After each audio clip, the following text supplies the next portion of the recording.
we're very, very privileged to have Denise with us right now, who is a very busy person. And I also wanted to mention, for those of us not in the US right now, it is Thanksgiving week, so it's an extra special favor that everyone's doing to join us today.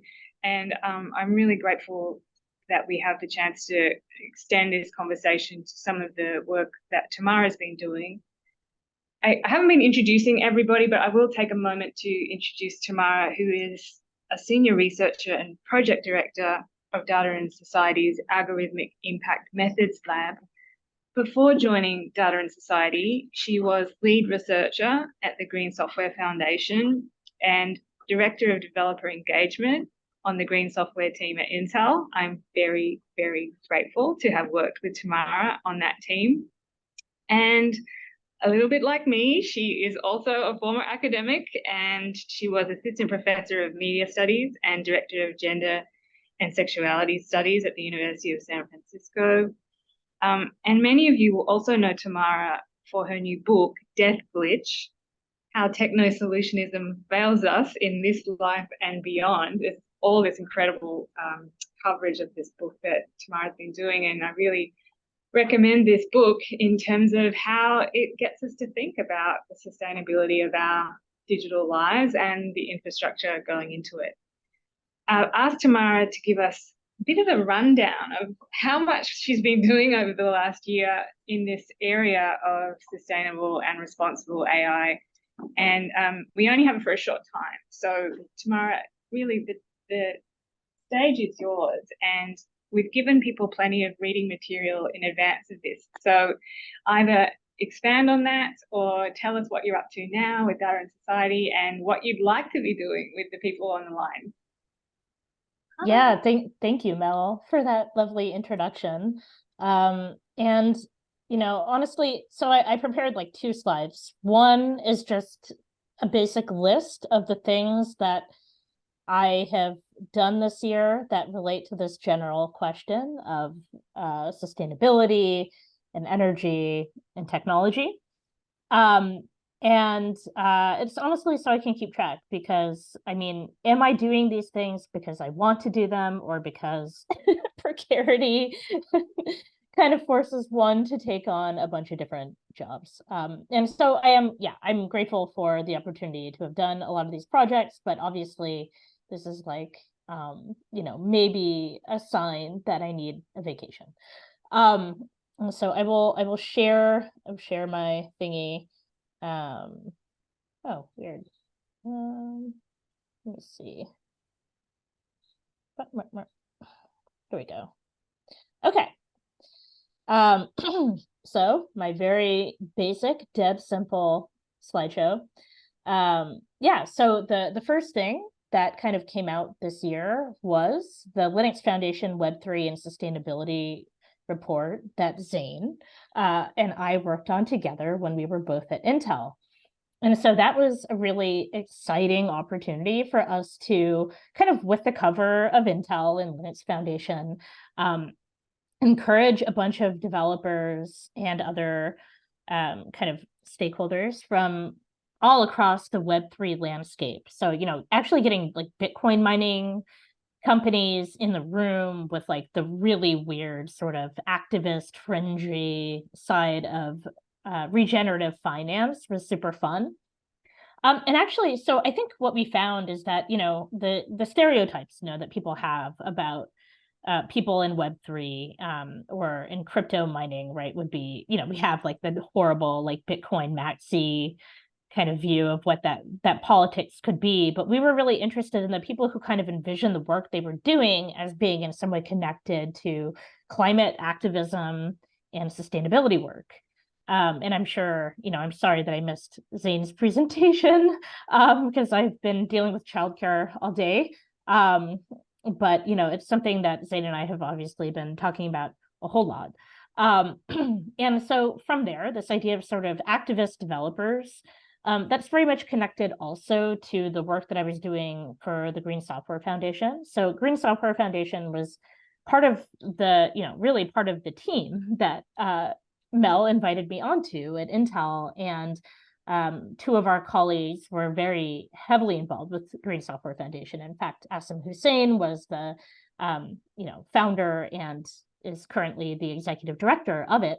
And so it was an opportunity for, again, me to kind of use the position that I had at Intel as a way to understand how developers kind of across the industry were thinking about sustainability on the job. And so really understanding, what are the pain points that people are experiencing when they're attempting to maybe implement sustainability measures in the workplace? What are the barriers to doing that? And then, how do we make that appealing to C-suite?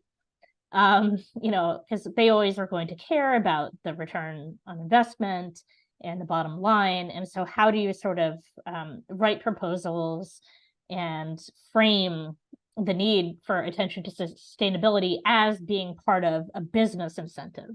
And so a lot of that obviously has to do with new reporting requirements that are pending because of legislation coming out in the EU in particular.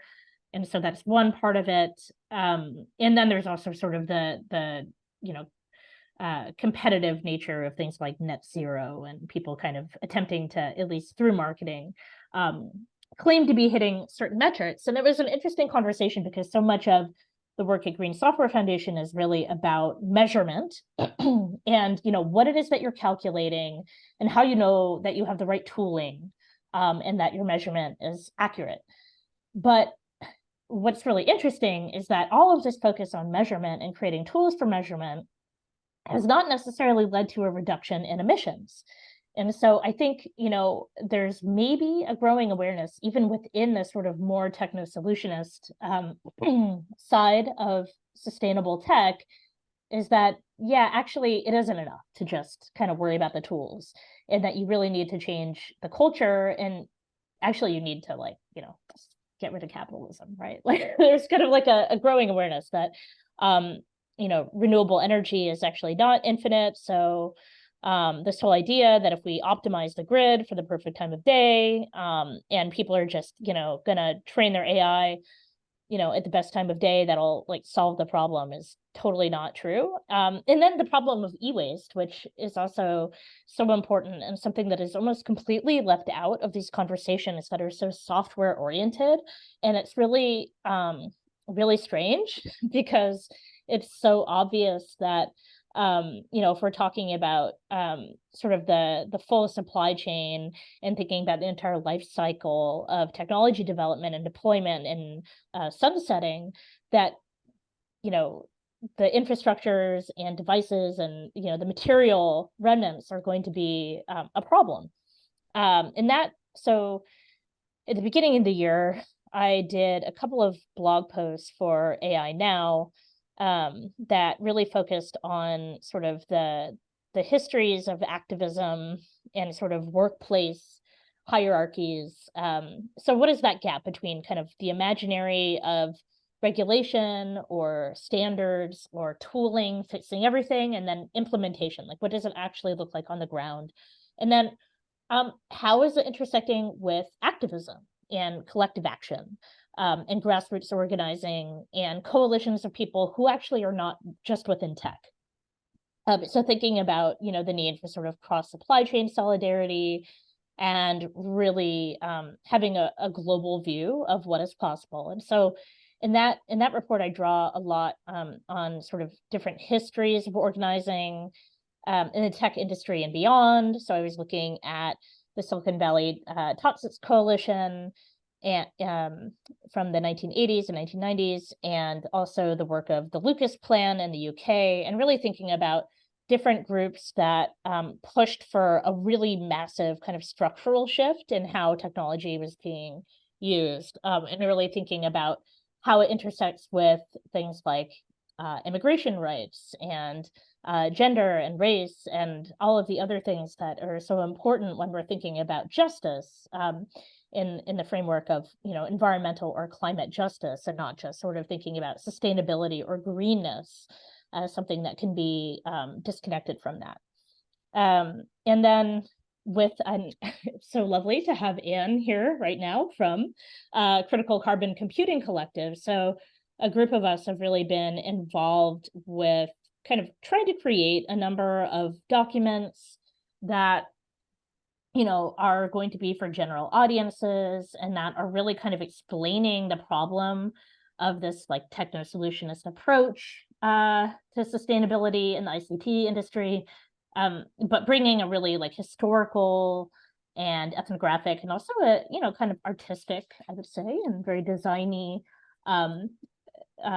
lens to the problem, and really trying to deepen the conversations that folks are having at Green Software Foundation and at Climate AI and some of the other kind of nonprofits that are tech adjacent and trying to do good work, but there always seems to be a kind of missing element, and we're trying to add to that conversation through our work, and we are currently applying for grants and such to try to keep the project going and make it more sustainable, because it's all been like very DIY so far. And then finally, I point to, you know, dead links. And so like the afterlives of my book, which was about death on the internet, you know, I've really been thinking a lot about sort of the problem of generative AI in terms of its, obviously its environmental impacts, but then also this issue around sort of what does it actually mean to try to perpetuate people's data in the cloud for all of eternity, and what are the ethical ramifications of that, along with the environmental impact. And that's something I've been writing about here and there in like public books, and I had another piece in Wired. So that's sort of the stuff that I'm thinking about now. And if I don't know if any of you have been there when I've given a book talk, but I'm like at the point where I refuse to actually talk about the content in the book, and I just talk about stuff around the book, because yeah, it's been too many years. And so quickly, because I know I want to have time for, you know, conversation and questions. So this is what I've been working through at Data and Society. So basically, I am the project director of our new Algorithmic Impact Methods Lab. And right now, there's no mandate for companies to have to conduct an algorithmic impact assessment, but we're kind of hoping that eventually legislation will make it so that they have to. Sorry, I heard my child screaming. And what's interesting about it is that we have this sort of methodological freedom, because we're an independent, you know, nonprofit, and we're all, you know, kind of qualitative researchers who are critical. And so we're able to kind of play around and figure out like what does it actually look like to conduct an algorithmic impact assessment in a variety of case studies. So, you know, we currently are working with a city government. We're also working on a more kind of adversarial audit of a gig platform in partnership with, you know, a labor advocacy group, worker-led advocacy group. And we're also working on this sort of like, what would it mean to build like a not evil, actually like participatory, community-driven LLM? So we're working on a project around that. And then we're also working on a project with a government agency and helping them kind of work through one of their ethical AI or responsible AI frameworks. You could probably guess which agency I'm talking about. And so, yeah, basically, we're kind of thinking about the fact that, I mean, at least I'm thinking about the fact that a lot of the pending legislation around AI actually doesn't really talk about the ecological impacts, and that responsible AI tends to talk mostly about things like bias, but these other considerations are usually not part of the equation. And so we're trying to figure out how to kind of put these things into conversation. And then there's also the problem of, you know, when you actually go in to do the impact assessment, like, is it something that you do when the product is still at sort of, you know, the idea phase? Like, does it happen after a product has already been fully developed? Like, when do you actually bring communities in to offer feedback? And how do you do that without kind of exhausting the people who you're in theory trying to help by, you know, bringing them into the conversation about design? And so those are some of the issues that we've been thinking about. And yeah, so if anybody's sort of working on similar kinds of questions. You know, we're definitely into the idea of partnering, and we've been in conversation with a few folks from the center about participatory methods. And I think we actually have a couple of events maybe planned, and I might be going to Australia at some point. I don't know. We're trying to figure that out. But I will stop talking at you